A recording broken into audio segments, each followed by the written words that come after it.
આજે રાજ્ય કક્ષાના મંત્રી બચુભાઈ ખાબડના પુત્રની ધરપકડ થઈ છે ત્યારે અમને સંતોષ કંઈક અંશે થયો છે કે જે વિધાનસભામાં અમે રજૂઆત કરી હતી, પુરાવા રજૂ કર્યા હતા, એના રેકોર્ડ પણ આજે વિધાનસભામાં છે. ત્યારે સરકારે ગંભીરતાથી લઈને એમાં તપાસ કરી 19 પંચાયતોમાં ગેરરીતિ થયા હોવાના અમે પુરાવા રજૂ કર્યા હતા. ત્યારે માત્ર 3 પંચાયતમાં તપાસ થઈ છે અને 71 કરોડનું કૌભાંડ બહાર આવ્યું છે.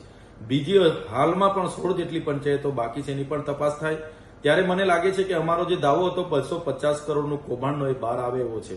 સાથે સાથે એમના પુત્રની જે એજન્સીઓ, એમના લાગતા વળગતાઓની એજન્સીઓ છે, તમામ લોકોની આમાં ધરપકડ થાય. મંત્રી શ્રી બચુભાઈ ખાબડ પણ પોતાના બંધારણીય પદ પરથી રાજીનામું આપે એવી અમે માગણી કરીએ છીએ.